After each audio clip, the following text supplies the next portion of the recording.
오늘 함께 은혜 나눌 하나님의 말씀은 시편 128편 1절부터 6절까지 말씀입니다.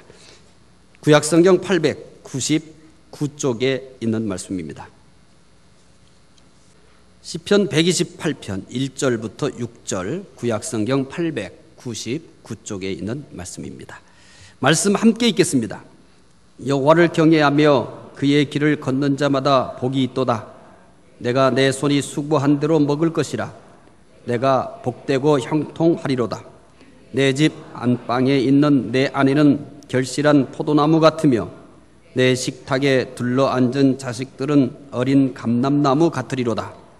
여호와를 경외하는 자는 이같이 복을 얻으리로다. 여호와께서 시온에서 내게 복을 주실지어다. 너는 평생에 예루살렘의 번영을 보며 내 자식의 자식을 볼지어다. 이스라엘에게 평강이 있을지로다. 아멘. 5월은 가정의 달입니다. 특별히 5월 첫째 주인 오늘은 교회에서는 어린이 주일로 지킵니다. 오늘 예배에 참석한 우리 모든 성도님들에게 하나님의 은혜와 평강이 있기를 바랍니다. 그리고 여러분들의 모든 자녀들이 믿음 안에서 건강하게 자라고 또 신앙을 계속해서 계승해서 기독교 명문 가문을 주님 오실 때까지 세워갈 수 있게 되기를 바랍니다. 인생에 대한 설명이 참 다양합니다. 그만큼 인생을 딱 한마디로 설명하기는 어렵다는 얘기입니다. 인생은 참 다양한 특성을 가지고 있다는 의미이기도 합니다. 인생을 또 이렇게도 설명합니다. 인생은 선택의 과정입니다. 우리는 평생 선택을 하면서 살기 때문입니다. 하루를 시작해도 선택으로부터 시작이 됩니다. 특별히 여성들은 여러 개의 립스틱을 가지고 있습니다. 여러 개의 립스틱을 꺼내놓고 오늘은 어떨 것을 바를 것인지 고민하다가 선택을 합니다. 남자들 보기에는 그 색이 그 색인데 뭐 남의 여자 입술을 그렇게 쳐다보는 남자가 별로 없어요. 그러니까 너무 고민하지 않아도 괜찮습니다. 어떤 색을 선택하셔도 다 아름답습니다. 또 이옷저옷을 만지작거리면서 망설이다가 또 힘들게 옷을 선택합니다. 직장인들은 점심때가 돌아오면 또 고민입니다. 점심으로 먹을 음식을 선택해야 하기 때문입니다. 고등학생들은 오랜 시간 고민하면서 대학교를 선택합니다. 청년들은 고민을 거듭한 후에야 취업할 회사를 선택합니다. 결혼을 위해서는 더 많은 고민을 해야 선택을 할 수 있습니다.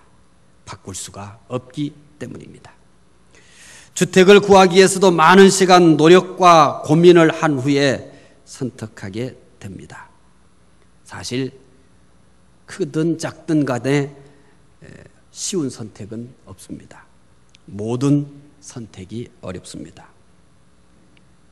이렇듯 선택이 어렵지만 또 때로는 선택을 위해서 잠을 자지 못하고 고민하고 또 선택 앞에서 몹시 고통스러워하지만 우리에게 선택이 있다는 것은 얼마나 감사한지 모릅니다. 모든 선택이 어렵지만 우리 인생에 선택이 없다면 감옥과 같기 때문입니다. 감옥에는 선택할 것이 없습니다. 하나님께서 우리에게 주신 최고의 선물 중 하나가 바로 선택의 자유입니다. 하나님은 사람을 로봇으로 만들지 않았습니다. 무엇이든지 자기 의지로 선택할 수 있는 자유를 주셨습니다. 자유를 주신 하나님의 은혜를 아시는지 잘 모르겠습니다. 언젠가는 하나님께서 우리에게 주신 자유가 얼마나 큰 은혜고 얼마나 놀라운 은혜인가를 소개해 주고 싶습니다. 물론 상당한 시간 동안에 여러분들에게 이 말씀을 설득해야 이 하나님이 주신 자유가 얼마나 대단한 것인가를 알 수 있는 것이기 때문에 상당한 노력이 필요합니다. 선악과의 경우도 그렇습니다. 하나님은 아담과 하와에게 선악과를 따먹을 수 없도록 강제할 수 있는 능력이 있습니다. 그런데 하나님은 아담과 하와에게 선악과를 따먹지 말라고 말씀은 하셨지만 선악과를 따먹을 수 없도록 강제하지는 않았습니다. 따먹지 않도록 따먹지 말라고 하셨지만 아담과 하와는 하나님의 명령을 거역하고 따먹을 수도 있는 자유를 하나님은 박탈하지 않았습니다. 얼마든지 하나님은 아담과 하와의 자유를 박탈해서 선악과를 따먹지 못하도록 할 수 있는 능력이 있습니다. 그런데 따먹지 말라고 하시면서 그것마저도 선택의 자유를 주신 것입니다. 저는 이 하나님을 깨닫고 얼마나 감격했는지 모릅니다. 많은 크리스찬들이 성경을 읽되 글자만 읽습니다. 그래서 하나님을 깨달아가면 깨달을수록 우리는 그 은혜와 위대하심에 감격할 수밖에 없고 하나님의 매력에 매혹될 수밖에 없습니다.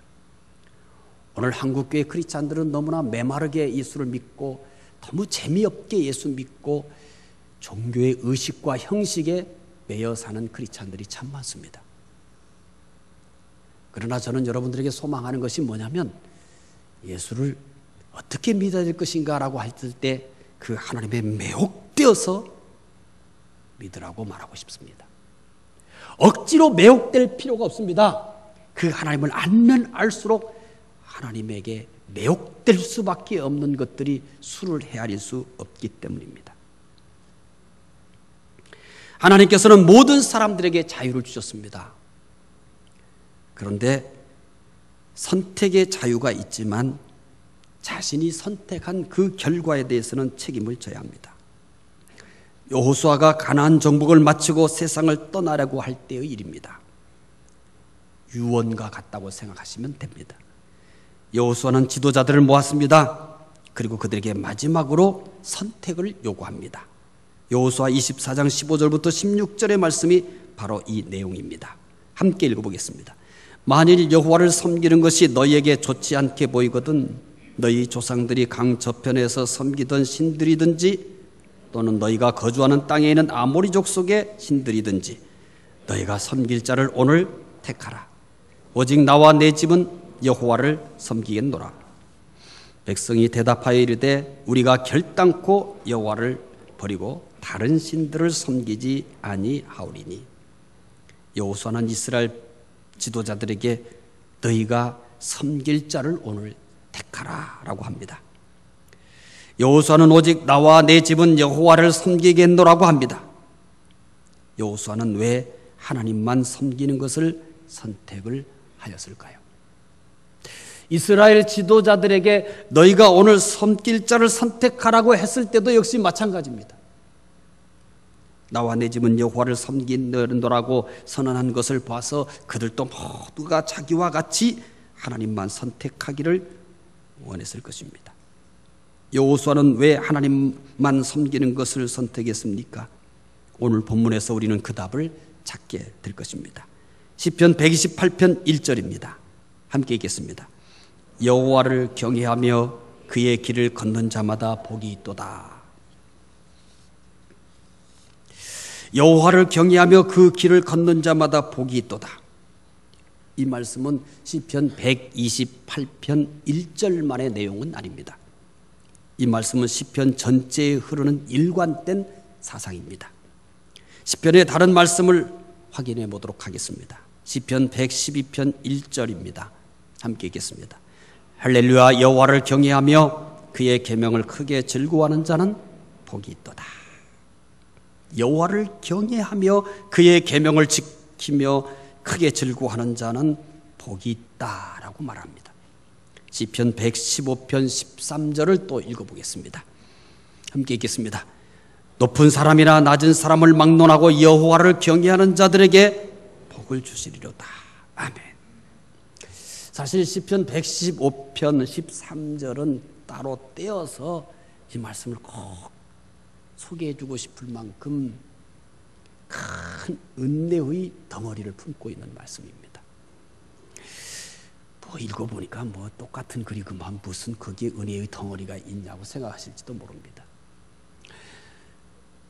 하나님은 하나님의 마음을 우리에게 전달하고 싶은데 전달할 방법이 우리가 쓰는 이 언어밖에 없어요. 그래서 이 하나님의 마음을 언어라고 하는 이 도구, 언어라고 하는 이 글을 그릇 삼아서 전달을 합니다. 그래서 이 전달의 한계가 있어요. 표현의 한계가 있습니다. 또 읽는 사람들도 글자만 읽어낼 때가 많아요. 이런 생각을 가지고 성경을 읽어야 돼요. 하나님은 이 글을 통해서 이 글에다가 하나님의 어떤 마음을 담아서 나에게 주는가. 하나님은 이 글이라고 하는 이 문자라고 하는 이 그릇에다가 어떤 은혜를 담아서 나에게 전달하려고 하는가. 이런 생각을 가지고 성경을 읽어야 합니다. 이런 생각이 전제되지 않고 그냥 글만 읽으면 글자밖에 안 보여요. 은혜의 덩어리가 안 보이는 겁니다. 여러분, 높은 사람이 일을 하는 것과 낮은 사람이 일을 하는 것의 결과가 같아요? 달라요? 그걸 묻는 내가 바보같이 보이죠? 낮은 자는요, 몸이 부서지라고 이래도 누가 주목하지 않아요. 누가 대단하게 생각하지 않아요. 그런데 높은 자가 손가락 하나만 움직여도 뭐예요? 모든 매스컴들이 그냥 호들갑을 떨며 주변에 있는 사람들이 와! 박수를 치며 난리죠. 낮은 자는 몸이 부서지라고 이래도 아무도 관심 안 가져요. 이제 시편 115편 13절의 말씀을 왜 따로 이 말씀을 전달하고 싶어 하는지 아시겠죠? 모르겠다고요? 낮은 사람이나 높은 사람이나 낮은 사람을 막론하고 여호와를 경외하는 자들에게 뭘 줘요? 복을 줍니다. 하나님은 높은 사람이 여호와를 경외하면 하나님이 놀래가지고 와 하면서 정말 대단하다. 그리고 다른 복을 주고.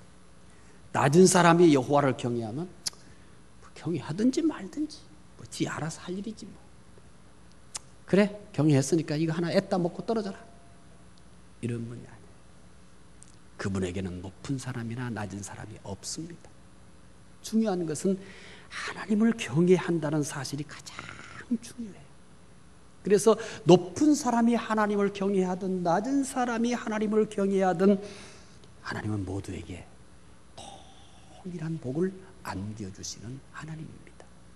그래서 시편 115편을 기록한 이분은 높은 사람이나 낮은 사람을 막론하고 여호와를 경외하는 사람들에게는 복을 주신다라고 말하고 있습니다. 하나님을 경외한다는 것은 두려워하며 공경하는 것입니다. 공포스러운 마음이 아니에요. 하나님이 너무 거룩하시고 너무 위대하시고 그렇기 때문에 그분 앞에 우리가 낮은 자세로 그를 두려워하며 공경하는 것입니다. 복의 비결은 하나님을 경외하는 데 있습니다. 모든 복이 하나님께 있기 때문입니다. 따라서 하나님을 경외하면 복을 받습니다. 그래서 여호수아는 자신과 자신의 집은 오직 여호와만을 경외하겠다고 하면서 이스라엘 지도자들에게 결단을 촉구한 것입니다. 혹시 여러분 물론 펼쳐보지 마세요.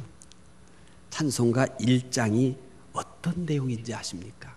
몰라도 구원받는데 아무 지장이 없고 몰라도 여러분 경건에 아무런 지장이 없습니다.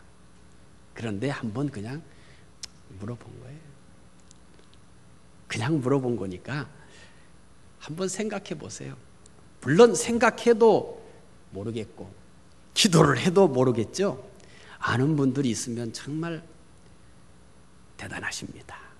오늘 하나님이 모두에게 은혜를 주실 거지만 이분들에게는 조금 더 은혜를 좀 보너스로 줬으면 하는 생각이 들어가요. 우리 찬송가 1장이 무슨 내용으로 시작하나요? 한번 영상을 띄워주실래요? 만복의 근원 하나님. 이게 1장입니다. 첫 번째 찬송 배치를 뭘로 줬어요? 만복의 근원 하나님. 온 백성 찬송 드리고 저 천사여 찬송하세 찬송 성부 성자 성령. 찬송가 1장은 제일 먼저 이렇게 고백을 하는 거예요. 만복의 근원 하나님. 이 찬송가를 편집을 하거나 배치하는 사람들이 어떤 생각으로 이 1장을 했는지 그건 잘 몰라요. 뭐 선풍기를 갖다 날려가지고 제일 멀리까지 날아간 악보를 1장으로 했는지, 제일 가까운 데 있는 것을 했는지, 다수결에 의해서 했는지 그건 제가 알지 못하겠고, 어떻게 결정되었든 야, 잘했다, 최상이다, 이런 생각이 들어갑니다. 만복의 근원 하나님. 하나님은 만복의 근원이십니다. 그래서 하나님을 경외하는 자들에게 복을 주시는 것입니다. 하나님을 경외하는 사람들에게 구체적으로 어떤 복을 주실까요? 128편 1절을 기억하고 있으시죠? 이렇게 시작하는 거예요. 예고를 하는 거죠. 여호와를 경외하며 그의 길을 걷는 자마다 뭐가 있다고요? 복이 있도다. 여호와를 경외하는 자에게는 복이 있다라고 1절에 선언을 합니다. 그러면 2절부터는 무슨 얘기를 할 거냐면, 그러면 여호와를 경외하는 자들에게는 어떤 복이 있을 것인가를 설명하기를 시작할 겁니다. 2절을 보시자마자 금방 여러분들은 발견할 수 있습니다. 시편 128편 2절을 읽어보겠습니다. 함께 읽겠습니다. 내가 내 손이 수고한 대로 먹을 것이라 내가 복되고 형통하리로다. 잊지 않았죠? 1절이 어떻게 시작했다고요? 여호와를 경외하며 그의 길을 걷는 자마다 복이 있도다, 이렇게 말씀하시고 2절에서는 그러면 구체적으로 그 첫 번째 복이 뭐냐? 하나님을 경외하는 사람에게는 손이 수고한 대로 먹는 복을 받습니다. 이것은 개인이 받는 복입니다. 하나님을 경외하면 개인적으로 잘 되는 복을 받습니다. 개인의 어떤 부분이 잘 되는 복을 받는다고 합니까? 손이 수고한 대로 먹는 복을 받습니다. 손이 수고한 대로 먹는 것이 당연하지 어떻게 이것이 복이냐 하실 분도 있을 거예요. 특별히 우리는 저를 비롯해서 한국에는 모든 성도들은 유교적인 가치에 이미 쩔어 있는 상태에서 우리가 복음을 받아들인 거예요. 모태신앙을 가진 사람도 자라면서 뭐에 영향을 더 많이 받냐면 유교적 가치관입니다. 유교적 가치관은 여러분 뭡니까? 높은 신분에 가진 사람들은 일을 하면 돼요, 안 돼요? 손에 흙을 묻히면 돼요, 안 돼요? 이마에 땀 흘리면서 일을 하면 돼요, 안 돼요? 안 되지. 이건 천한 것들이나 하는 것이지. 그러면 귀하신 분들은 뭐해요? 아무것도 하지 말고 그냥 뒷짐지고 좀 산책이나 하거나 또 뭐 시나 짓거나 또 뭐예요? 술 마시면서 놀거나 뭐 이게 높은 분들이 하는 일이에요. 크리스찬들도 그런 생각을 가지고 예수를 믿어요. 뭐가 더 복이냐고 생각하냐면 아무 일도 안 하고 열심히 일하는 사람보다 나는 아무 일도 안 하면서도 떵떵거리며 살면 그걸 뭐라고 그래요? 복 받았다고 그래요. 여러분, 기독교는 전혀 다른 가치관을 가지고 있습니다. 유교는 손에 흙을 묻히고 이마에 땀을 흘리면서 일을 하면 이거는 천하지만 기독교의 가치관은 노동이 신성한 것입니다. 그래서 종교 개혁자들은 한결같이 노동 신성을 얘기했습니다. 제 방에 가보면 제가 좋아하는 그림 몇 개가 있는데 첫 번째 있는 그림이 뭐냐면 밀레가 그린 그림이에요. 어려서부터 참 좋아했던 그림입니다. 그래서 늘 결혼하기 전부터 그 싸구려 사진 찍은 거, 그거 가짜 늘 달고 다니면서 가지고 있었던 사진이 밀레의 그림이에요. 지금은 가짜인데 좀 나아요. 사진이 아니고 뭐냐면 유화로 그린 거예요. 조금 상승했어요. 그래서 다른 분들이 오면 저거 사진 아니라고 진품이라고 이렇게 하면 또 그 말을 믿는 사람은 참 하기야 참 믿음이 좋은 거죠. 여기 왔다가 우리가 이렇게 살겠어요? 난 저거 하나만 팔아도 우리 벌써 다 정말 다 졌지. 만져보면 진짜 같거든요. 거기에 보면 세 가지 신성이 있어요. 세 가지 신성. 이게 뭐예요? 노동 신성, 또요 가정 신성, 또 하나는 종교 신성. 세 가지를 표현하고 있습니다. 참 대단한 거죠. 미술을 하시는 분들도 그 한 작품에 자기가 표현하려고 하는 메시지를 다 표현을 합니다. 우리는 뭣도 모르고 그냥 저렇게 있구나라고 생각하지만은 거기에 종교 신성, 노동 신성, 가정의 신성을 그림으로 표현한 거죠. 아무튼 기독교는 노동이 신성한 것입니다. 이 말씀과 대조되는 말씀이 시편 127편 1절과 2절이에요. 사실 시편 128편은 시편 127편과 나란히 읽어야 더 은혜를 느낄 수 있어요. 제대로 이 말씀을 깨달을 수가 있어요. 두 개는 한 짝과 같아요. 시편 127편을 다 소개하지는 못하고 1절과 2절만 읽으시면서 염두에 두셔야 될 것은 시편 128편을 염두에 두시고 읽으셔야 돼요. 127편 1절과 2절을 읽겠습니다. 여호와께서 집을 세우지 아니하시면 세우는 자의 수고가 헛되며 여호와께서 성을 지키지 아니하시면 파수꾼이 깨어있음이 헛되도다. 너희가 일찍 일어나고 늦게 누우며 수고의 떡을 먹음이 헛되도다. 그러므로 여호와께서 그의 사랑하시는 자에게는 잠을 주시는도다. 충분히 이해하실 수 있죠. 시편 128편과 시편 127편을 짝으로 놓고 읽어야 더 말씀을 쉽게 깨달을 수 있다고. 시편 127편 1절 2절에는 하나님이 함께 하시지 않으면 집을 세우는 자의 수고가 헛됩니다. 하나님이 함께 하시지 아니하면 파수꾼이 깨어있는 것도 헛됩니다. 하나님이 함께 하지 않으면 일찍 일어나고 늦게 누우며 수고하여도 헛됩니다. 우리가 살면서 가장 고통스러운 것이 바로 이것입니다. 아무리 수고해도 안 될 때입니다. 이럴 때는 미칠 것 같습니다. 모든 것이 원망스럽습니다. 다시 무엇을 한다는 것이 두렵습니다. 그런데 하나님을 경외하면 수고한 대로 먹는다고 합니다. 수고한 대로 먹는 것이 얼마나 귀하고 큰 복인지 아셨을 것입니다. 많은 신앙인들이 이 말씀을 깨닫지 못합니다. 대부분의 신앙인들이 수고를 하지 않고도 많이 받는 것, 또 수고를 조금만 하고 수고한 것보다 10배, 100배의 결과를 얻을 때 복받았다고 생각합니다. 적어도 수고를 하지 않거나 수고를 한 것보다는 10배, 100배의 결과를 얻을 때 이 정도의 복을 받아야 간증할 수 있다고 생각합니다. 그래서 책으로 출판한 간증자들의 내용 대부분이 이렇습니다. 이런 간증을 대할 때마다 수고한 대로 얻는 정도인 평범한 우리들은 믿음이 없는 것 같아요.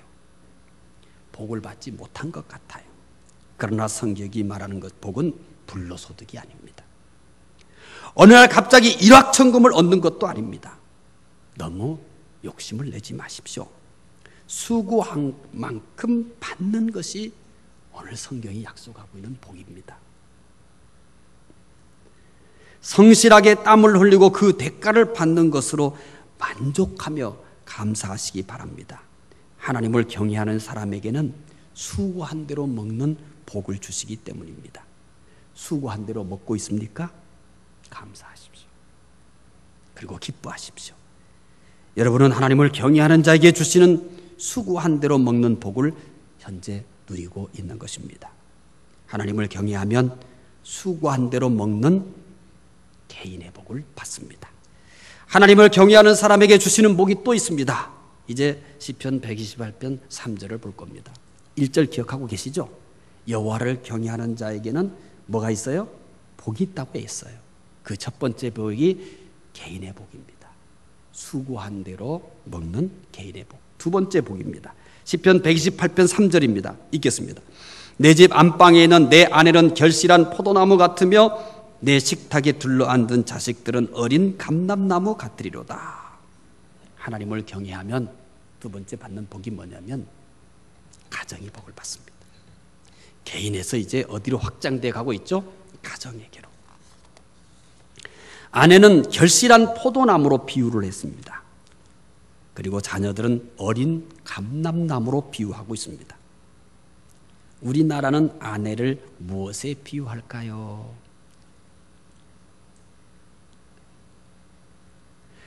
우리나라에서는 아내를 무엇에 비유할까요? 여우. 못 들었어요? 여우. 그러면 두 번째 질문. 아내는 여우라고 하지만 자녀는 그럼 무엇으로 비유할까요? 아이고, 어떻게 그 어려운 걸 아셨어요? 토끼. 아내는 여우. 자녀는 토끼로 비유해요. 근데 이스라엘 사람들은 달라요. 달라도 너무 달라요. 아내를 뭘로 비유해요? 포도나무. 자녀를 뭘로 비유해요? 감람나무. 이게 문화적 배경을 이해하면요, 이들이 얼마나 대단한가를 알아요. 이스라엘의 가장 중요한 나무가 대표적으로 두 개가 있어요. 그게 뭐냐면 포도나무와 감람나무입니다. 포도나무와 감람나무를 아예 이스라엘에다가 비유하기도 해요. 심지어 감람나무를 그리스도에게다 비유하기도 해요. 그러니까 이스라엘의 가장 귀중한 나무가 포도나무와 감람나무입니다. 두 나무는 수분과 영양을 공급해주는 없어서는 안 될 귀중한 나무이기 때문에 그래요. 그래서 결실한 포도나무는 아내를 표현하는 데 있어서 이보다 귀한 표현은 없어요. 아내를 표현하는데 결실한 포도나무다라고 표현하는 것보다 더 귀중한 표현은 불가능해요. 결실한 포도나무는 아내의 출산 능력을 말해주는 적절한 표현입니다. 또 이와 같은 덕스러운 아내는 어떤 복과도 비교할 수 없는 귀한 복입니다. 하나님을 경외하는 사람에게는 이런 복을 주신다는 겁니다. 어린 감람나무로 비유하는 자녀를 이 감람나무에 비유하는 것보다 더 귀한 것은 없습니다. 장성한 감람나무로부터 새로 뻗어나오는 활기찬 가지처럼 하나님의 은혜 가운데 그 가정의 혈통을 유지하며 번성한다는 의미입니다. 또한 어린 감람나무는 장성한 나무가 되어서 기름을 생산해낼 수 있는 가능성을 가지고 있습니다. 그래서 시편 128편은 6절에서 이것을 더 한번 강조합니다. 시편 128편 6절을 보겠습니다. 내 자식의 자식을 볼지어다. 이스라엘에게 평강이 있을지어다. 자녀들을 통하여 혈통, 신앙, 복을 계승하는 것은 그 무엇과도 비교할 수 없는 큰 복입니다. 나의 자녀를 통해서 하나님은 무엇을 계승하기를 원할까? 혈통만이 아니에요. 신앙과 복까지도 계승하기를 원하는 겁니다. 그래서 J.H. 페스탈로치는 이렇게 표현합니다. 가정의 단란이 지상에 있어서 가장 빛나는 기쁨입니다. 지상에서 누릴 수 있는 가장 큰 기쁨이 뭐예요? 가정의 단란함. 여호와를 경외하는 사람들에게 바로 아내를 포도나무라고, 결실한 포도나무, 자녀를 어린 감람나무라고 표현한 것은 이만큼 단란하고 복 있는 가정은 없습니다. 그런데 페스탈로치는 가정의 단란이 지상에 있어서 가장 빛나는 기쁨입니다. 여러분, 밖에서 아무리 재미있는 일이 많고 웃을 일이 많아도 집에 와서 기쁠 일이 없으면 뭐해요? 사는 재미없죠. 밖에서 힘들고 어려운 일이 있어도 집에 들어오면 저절로 여러분 웃음이 나오고 행복해요. 그러면요, 삶이 의미가 있는 겁니다. 계속해서 페스탈로치는 말합니다. 그리고 자녀를 보는 즐거움은 사람의 가장 성스러운 즐거움이다. 그냥 즐거움이 아니라 어떤 즐거움이래요? 성스러운 즐거움이다. 이렇게 얘기합니다. 하나님을 경외하면 가정이 복을 받습니다. 하나님을 경외하면 개인이 복을 받습니다. 수고한 대로 먹는 복을 받습니다. 하나님을 경외하면 가정이 복을 받습니다. 아내가 자녀를 건강하게 출산하고 자녀들의 혈통과 신앙과 복을 계승하는 복을 받습니다. 하나님을 경외하면 받는 복이 하나 더 있습니다. 이제 말씀이 흐르는 이 흐름을 봐서 어떤 복이 나올지 예측이 가능하죠. 개인이 복을 받는다고 그랬어요. 또 무슨 복을 받는다고 그랬어요? 가정이 복을 받는다고 그랬어요. 마지막 하나가 남았는데 아직 소개하지 않았지만 여러분 충분히 무슨 복이 있을 것인지 예측이 가능할 겁니다. 시편 128편 5절입니다. 읽겠습니다. 여호와께서 시온에서 내게 복을 주실지어다. 너는 평생에 예루살렘의 번영을 보며. 여호와께서 시온에서 내게 복을 주실지어다. 너는 평생에 뭘 봐요? 예루살렘의 번영을 보며.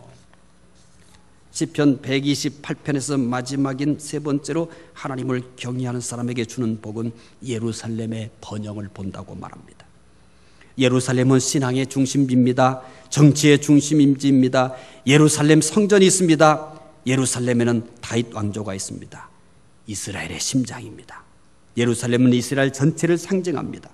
따라서 예루살렘의 번영을 본다는 것은 이스라엘 나라가 잘 되는 복을 받는다는 것입니다. 하나님을 경외하면 공동체가 복을 받습니다. 예루살렘이 잘 되는 복을 현실적이며 구체적으로 설명한다면 하나님을 경외하는 자가 있는 공동체가 잘 되는 복을 받는다는 의미입니다. 하나님을 경외하면 교회 공동체가 복을 받습니다. 하나님을 경외하면 직장이 복을 받습니다. 하나님을 경외하면 우리나라가 복을 받습니다. 따라서 하나님을 경외하는 것보다 교회와 직장과 나라를 잘 되게 하는 방법은 없습니다. 요셉을 기억하시죠? 요셉이 형들에 의해서 애굽의 종으로 팔려갑니다. 그래서 보디발이라고 하는 장군 집에서 종살이를 합니다. 요셉은 여기에서 자기를 팔아버린 형들을 원망하지 않았습니다. 종이 된 자기의 현재의 신분에 대해서 탄식하지 않았습니다. 거기에서 하나님을 변함없이 경외합니다. 아무도 원망하지 아니하고 변함없이 하나님을 경외합니다. 그런데 놀라운 일이 벌어집니다. 요셉이 하나님을 경외했어요. 근데 성경에 보니까 요셉이 하나님을 경외했기 때문에 그 요셉 때문에 보디발의 집에 복이 임했다고 말합니다. 근데 요셉은 또 누명을 쓰고 감옥에 들어가요. 얼마나 억울합니까? 보통 사람 같으면 이렇게 얘기할 거예요. 내가 이렇게까지 하나님을 경외했는데, 내가 이렇게 하나님을 경외했는데 잘 되지는 못할 망정 나를 감옥에 보내? 내가 쓸데없는 짓을 했어? 하나님은 어디 있어? 하나님이 계시다면 이럴 수 있어? 도저히 이럴 수 없는 거야. 충분히 이럴 수 있습니다. 그런데 요셉은 그렇지 않습니다. 감옥에 누명을 쓰고 감옥에 들어갔지만 거기에서도 여전히 변함없이 하나님을 경외합니다. 감옥에도 복이 임합니다. 요셉이 애굽의 총리가 되었습니다. 여러분이 총리가 되었다면 제일 먼저 뭐 할까요? 형님들 잡아들여서 족칠 겁니다. 보디발의 아내 데려다가 그냥 참수용을 하든지 어떻게든 보복을 해버릴 겁니다. 그런 생각 자체를 안 합니다. 거기에서도 하나님을 경외합니다. 요셉이 하나님을 경외할 때 바로와 그 애굽이 복을 받습니다. 따라서 우리 사회 곳곳에 하나님을 경외하는 사람이 있어 사회 전체가 복을 받도록 해야 합니다. 우리 사회 현재 상황은 더욱 하나님을 경외하는 사람이 필요합니다. 우리 사회를 복되게 할 수 있는 유일한 방법은 하나님을 경외하는 사람들로 꽉 차게 하는 것입니다. 그런데 하나님을 경외하는 것이 아니라 종교 생활하는 사람들로 꽉 차면 아무 쓸모가 없습니다. 아무 쓸모가 없습니다. 최근에 한 사람으로 인해서 정치계에 엄청난 파장을 일으키고 있잖아요. 성모 씨 말이에요. 저는 그분이 장로라고 집에서 누가 얘기를 쓸데없는 소리 하지 마. 그런 것이 뭐가 장로냐고. 뭔 헛소문을 퍼뜨리냐고 어주 노발대발을 했어요. 뭔 누가 여기 쓸데없는 헛소문을 퍼뜨렸냐고. 그런 게 무슨 장로냐고. 스시를 찾아가고 또 어디도 가요. 점쟁이도 점보로도 가고.